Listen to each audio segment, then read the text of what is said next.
Just when America has reached a breaking point with division, visionary influencer Danni Benson's I'm Proud of You Sis Bro movement taps into the pulse and heartbeat of a culture radically torn. But this loving mom's voice of reason and calm has received national recognition. How'd you balance having your children and always traveling with the Yankee organization? When I became a dad, I said that I would always love like a mother. I feel like I have to hide certain things or act a different way because I know some people or some kids feel like they have to. As part of the Chapters Network, Benson brings a weekly show aired worldwide on YouTube and Facebook, and her message is creating positive change. That's Wednesday at 6 p.m. on YouTube and Facebook. And don't forget to hit that subscribe button.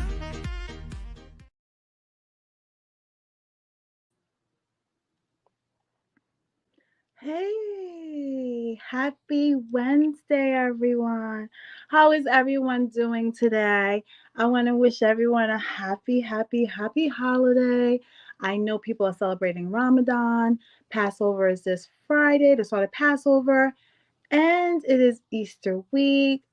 It's it's so weird, like how all these holidays are like all at the same time. But I just want to say happy holidays, everyone, and please enjoy your family this week, especially this weekend. But I want to talk to you today about loss, because during the holidays, it's like a really hard time for a lot of people, especially when they've suffered a loss that is like a family member or just a recent loss. So today we're going to talk about the stages of loss with Judy Foster. This show is dedicated to my producer Anna's brother Dustin Christopher, my sister who died of breast cancer at the age of 35, Sandra Tracy, and my dearest cousin Patrick Mompoint, who died COVID at a young age of just 40 years old, and his 2-year anniversary will be this Friday on April 15th. So many of us are dealing with this new normal after hopefully post-COVID. So I'm here to introduce Judy to the show so she could go through the stages of how to deal with loss. Hi, Judy. How are you today? Hi, how are you? I am great. How are you? How's everything with you? You look great in red. Thank you. Thank you so much. Thank you for having me back. Thank you. You were wonderful last time, so I had to have you back this time because we both have suffered loss, and we were having this conversation of like how to deal with it. Sometimes it's so painful that people say time heals all wounds, but I firmly believe that time doesn't really heal wounds. It just becomes like a new normal, like something that you just deal with, like the pain inside. You never really forget the person that you lost. Exactly. So you're here to give us some advice so we could push through. So please tell us. I would love to know. Thank you so much. I'm so sorry for your producer's loss. This is something that we can all relate to. Everybody, every single human being on the face of this earth. I lost my mother 10 years ago, and still grieving at times. As you could probably relate, when you lose a loved one, you don't just grieve for a linear period of time and then move on. You learn to live with the feelings and cope with the feelings, and then you eventually move on with your life. I think I shared with you before that I was a hospice social worker for several years, Yes. and at a hospital out here in New Jersey. So I've done the inpatient and the outpatient setting. And I've spent years talking to dying patients, sitting with them while they're dying, and also talking to family members about bereavement and grief, anticipatory grief, which is what we're going to talk about as well today, when you know that somebody is dying, and just the feelings that you go through as you prepare for that loss. You feel like you can never do enough because it's just such a hard loss, especially if you lose somebody close to you. But I just want to start off by saying that grief is a part of life for everybody. And it's a psychological response to a traumatic event or a loss in our lives. It doesn't have to be a death, but it could also just be something that disrupts our ordinary life, our daily routine. And it causes discomfort to our stability. So it can be a death of a human being. It could be the loss of a pet. It could be the loss of a job or relationship. And it's important to note that all losses are significant, because just like how I noted relationships, there are a lot of people that look at certain things and think that they're insignificant to other people. They might say, oh, you're not over him yet, or oh, you'll find another job.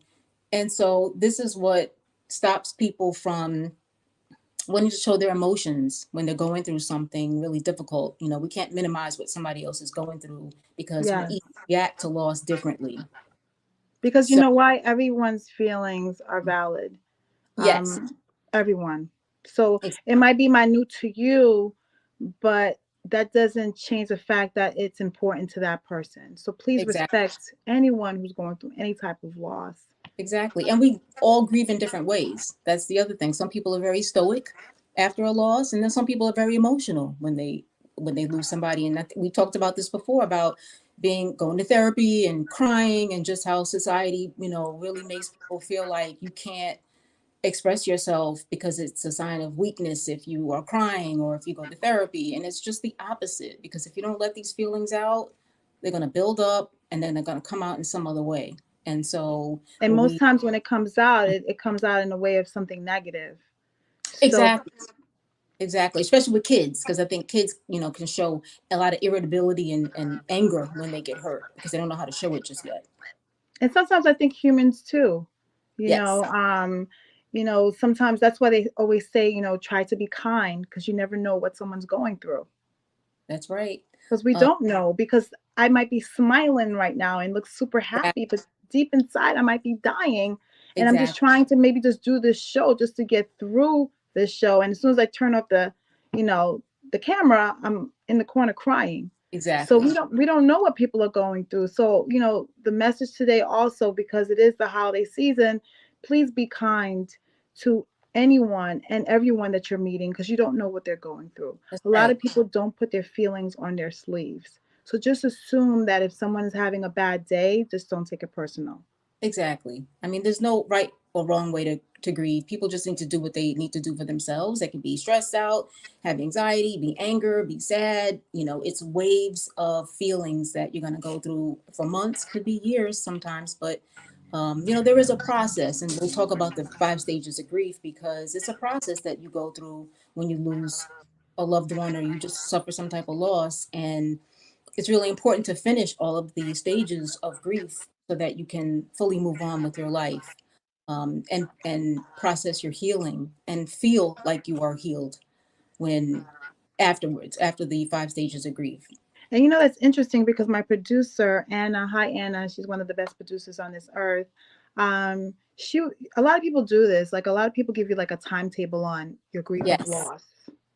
And when she lost her brother, people expected her, you gave her a year, and after a year, it's like, okay, you're still talking about this. You're still like, when are you going to move on? And I would explain to her that it's your grief.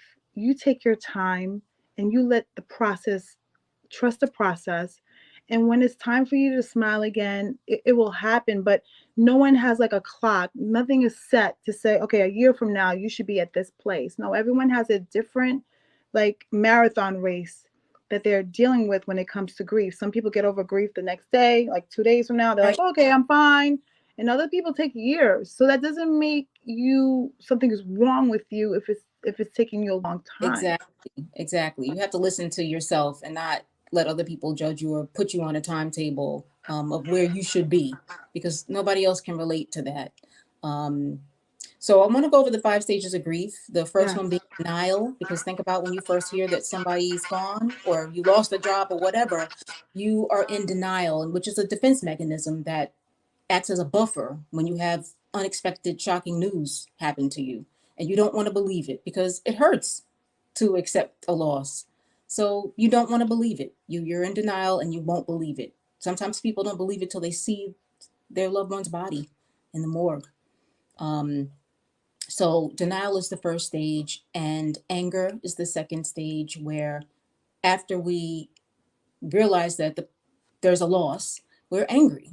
We're angry. And again, I feel like all of these are defense mechanisms, because it's anything other than sitting with your thoughts and knowing that there's a loss, knowing that this person is gone. So your brain is it tries to rationalize what's going on in the outside world so that it can make you feel better. So if I get angry and I blame somebody else, I don't have to deal with these feelings right now. So anger is the second stage of grief. And people could be angry at themselves, at the person they lost, if it's a loved one that died, and at God. People are mad at God because they feel like God took that person away. Yeah, or God let them down, or maybe they were praying, like you said, you work at a hospice. Maybe they were praying for hope that this person might survive and Yes. not die at all. And then you're praying, you're praying, you're praying, and then when the person passes, the first person you're looking at is like, God, like I prayed so hard. Like, why would you just let this important person leave my life? Mm-hmm. So I Yes. completely understand how a lot of us do that. Yeah, you're right. When it comes to kids, especially in babies as well, people don't understand why this would happen. If someone's 90 years old, you expect that they're going to die. You can accept that a little bit better than you can if a child dies, whether it's an Yes. accident or an illness. Wow. Yeah, So, definitely. so definitely, I'm glad you brought up, like with hospice. I've seen people on their deathbeds ready to die, and families still not accepting that the person is dying.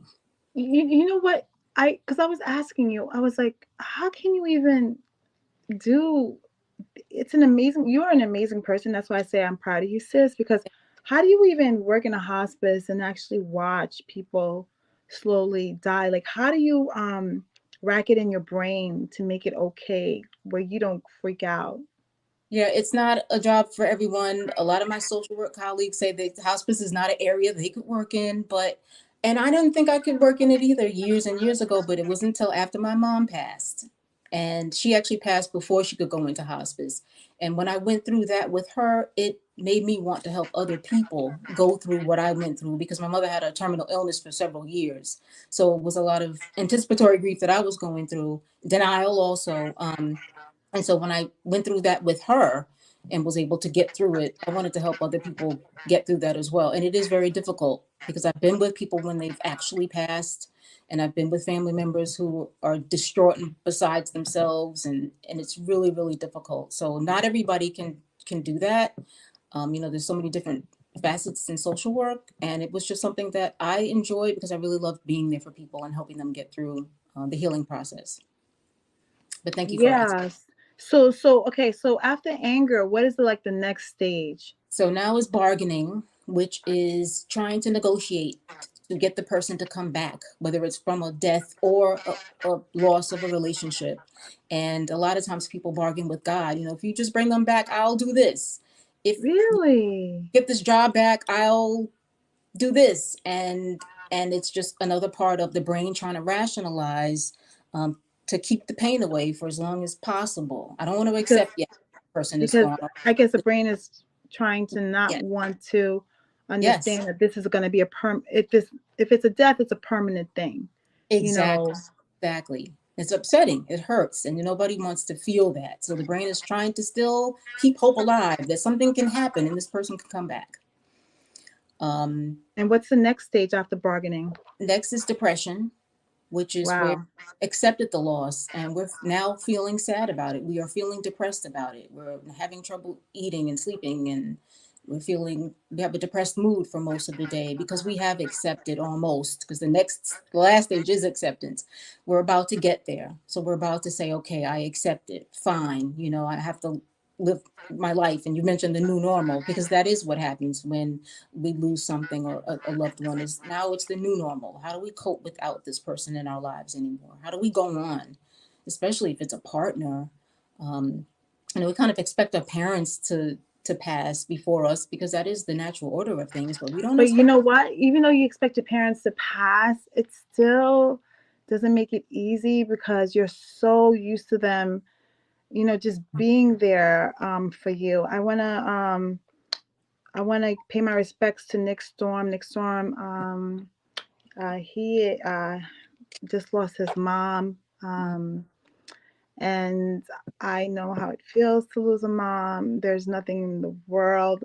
I mean, Judy, we talk about this all the time. Like, there's nothing like having a mom. And even Yes, though if your mom nags you to death and annoys you, or sometimes you can't stand her, it's only because she loves you. So I tell people all the time, if you have a mom, please call your mom or your dad or your loved one. And even if they get on your nerves, or especially the ones that you're not talking to, that's right. life is unpredictable. We None of us know when we're exactly going to die, like the moment, the second, the day.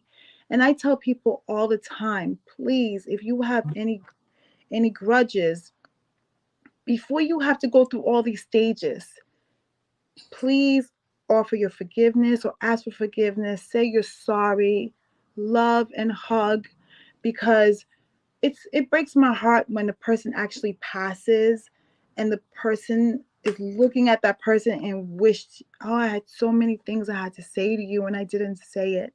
That's So right. I always tell people, say it now.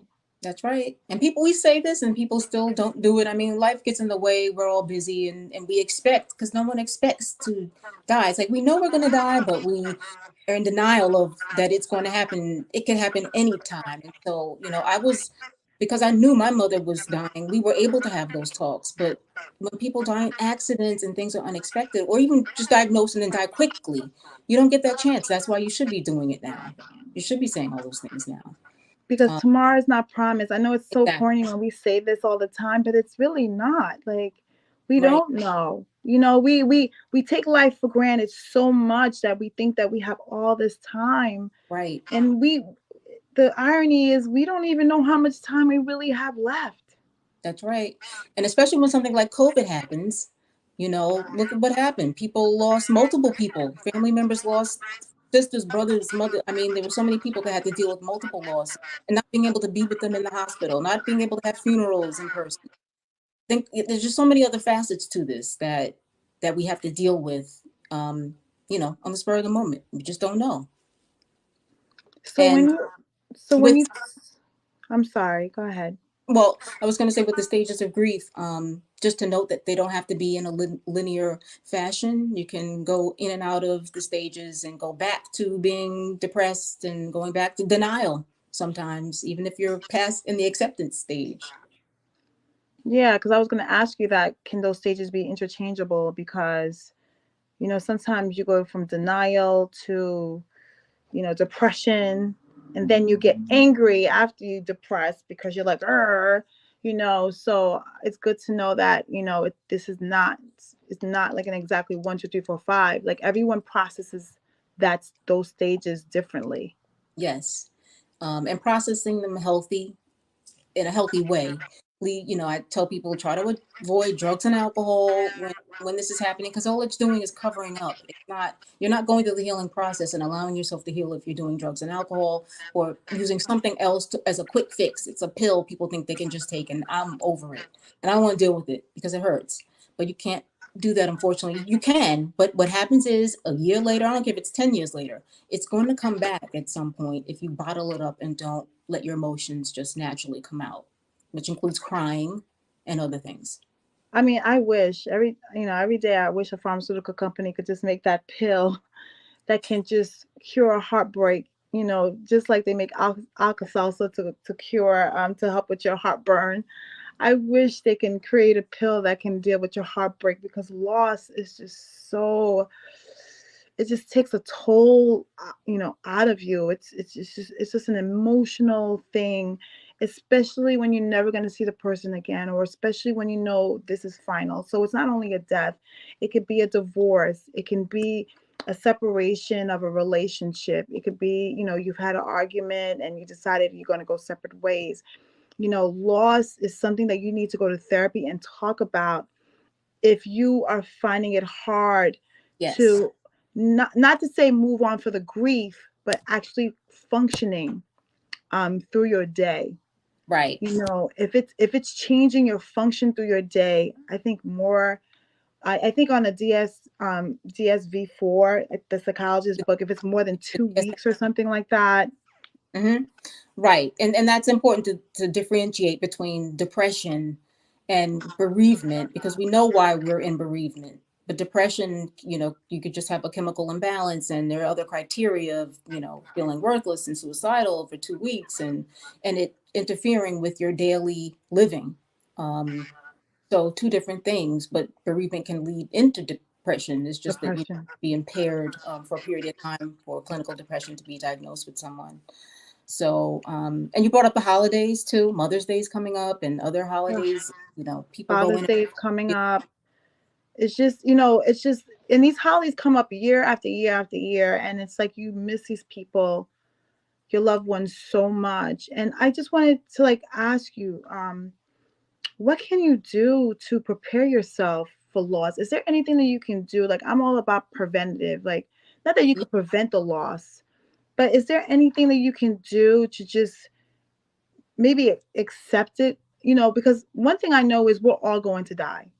Right, I mean, that's the one fact that I know for sure. We're all going to die. We just don't know when. So, is there anything that you could do to prepare yourself for when that time does come, or you can't even prepare? right. It's hard to prepare, because even if we do prepare, it still hurts just as much. And you made a good point about telling people that you love them, reaching out to people before things happen, because I think being proactive with that, you may be left with little or not as much regret if something were to happen to someone, which is, regret is just so prevalent with grief, because everyone has it. You always think that there was something you could have done better, or something you could have said, and maybe you could have prevented it, but that's not true. So right now we need to just tell the people who are in our lives that we love them, and be grateful for life while we have it, because we never know what's going to happen. And especially if you do know someone is ill, that's the time to, start talking to them, making arrangements, and it just feels a little bit better if you can do that. I know that you lost your mom and you knew she was going to eventually die. So, how did you prepare yourself for that loss? We talked about it. I was lucky enough that we were able to talk about it. And remember, I told you my mother was a psychotherapist, so Yes. we tried Talk to about do your feelings. good. I mean, it still was very hurtful afterwards, but we were able to actually talk about it, and we had And a then couple. I don't want to get into your conversation, but Mhm. just to generalize, what did you like talk about? Like when you're watching your mom die and she's having a conversation with you, what are the things that you maybe that can help someone that's watching the show right now? What are the things that you bring up to talk about? Yeah, one of the main things that I told her was to let her know that I was going to be okay, and that my sister and I were going to be okay. And that, to me, it makes me feel so good, because the loved one, you don't want them to feel, that's where the regret is that you don't want them to not hear something before they go. So by letting her know, and every parent, as a parent, when you know your kids are okay, you're good. So that was just something really important for me to let her know. Wow, that's like great because my thing is I want to make sure they're okay. Right, right. You know what I mean? Like that's like when like just suffering like so many loss in my life. I'm always wondering, are they okay? Are they Ex- okay? Exactly. That's all you worry about as a parent. That's all you want. That's what means the most to you. So she knew that, because I said it, and I felt like, okay, I'm good now. I mean, I still don't want anything to happen, but and I just believe in therapy. I'm going to put up some resources on my Instagram, J Foster LCSW, just to, Mhm. because I wanted to do this last time as well, just some mental health resources also for the Black community, and a couple of hotline numbers, and just for people to know that there is a lot of resources out there when you're going through something like this. And then like loss is just it happens like in I guess in all communities because at the end of the day, we are all humans. We all bleed red. Hmm. No one is better than the other person. No race is better or religion is better because guess what? We all die. Don't Right. matter where you come from. We all die and we all suffer That's and right. we all have sadness in our hearts and we all want our loved ones to be okay like you said Right. and I respect your courage because I can't even imagine my mom dying and knowing like she's not going to be here for the next couple of months. I don't know what's better when it comes to suffering loss. I don't know if I want the instant, like, boom, like, oh my God, the person is not here no more. Or do I want I know she's going to or he's going to. So let me just spend my time with that person while they are here on this earth. A I great guess point. I don't know honestly, I wish I could live forever. Like I always say, I'm forever young, forever 21. You Right. know, like my personality is like happy all the time. But I know eventually, like my daughter asked me that question, Mommy, how old are you going to be when you die? Mm, I didn't even right. know what to say to her. Exactly. And It's I tough. feel so bad because she's so little and she's 8. And Yeah. I think it's probably like the first time I lied to her. I was like, Mommy's going to be here forever. What are you talking about? I Right. couldn't. Right. I didn't even know what to say. Like it came out of nowhere. Like, Mommy, because she thinks I'm 21. So she's like tackling the years. Well, you look She's like, it. Mommy, you're 21, 22, you know, and it's just like, so when are Yeah. you gonna die? And I'm like, oh my God, I had to give like a far number from 21. So I said like 115 or something like that. Exactly. She's like, great, Mommy, we have a long time to go. And I'm like, Yeah. I And don't do what's even age know. appropriate. How do you explain that to children? Like, You how do have you, to what their age appropriate for them. I mean, you don't want to scare them and tell them, because then what happens is kids then think that they're going to die. Once you start talking about how, yeah, you could die tomorrow, so could I. You don't want to tell that to a 5-year-old. You want to make it age appropriate. And sometimes we'll talk about, the going to heaven or, going to sleep. It depends. Really, every parent has a different style there's no set way to talk to your child. People have to do what they feel is right, but it's age appropriate. And that's one thing I can say that goes across the board. so okay, I did a good job then as a mom because I didn't want because I know my daughter sometimes she has anxiety and fear, and I felt like if I said, "Hey, I could die anytime," then she would just freak out. Like, what do you mean anytime, Mom? That means you could die tonight when I'm sleeping. So I didn't want to like make her It, feel overwhelmed because she's only 8 years exactly. old. So I try to Yep. like not really like lie to her, but just say like, "Don't worry, Mommy's gonna be here," And I told her if Mommy's not here and if you can't see Mama, just know that Mama's spirit, Mama is always going to be is going to be right by your side. So if you can't see me, I told her, you can always, always talk to me. Always. Exactly. Exactly. And parents use videos too now, where you make videos. I mean, God forbid if something were to happen. I've seen people make videos for their kids for when they get older. Watch this when you're 10, watch this when you're 15, when you're 20, Really? I've seen people leave videos to their kids and they obviously you do the video in advance for when they're getting married, when they're graduating from high school, and Oh my people are able to watch. And that's just something really amazing. Just the thought that people want to do that. I It's I free. love I love that. I love that idea. I think I'm gonna start that idea with my two twins. But Judy, I so appreciate you coming here. Thank you so much for Thank coming on. I'm proud of you, sis. You are so amazing. I love picking your brain with all sorts of topics. I can't wait for you to come back again next month. But thank you, everyone, Yeah. for joining. I'm proud of you, sis. See you next week and have a great holiday with your loved ones. And thank you for joining us in talking about the topic about loss. Have a great day. Bye. Thanks. Bye bye.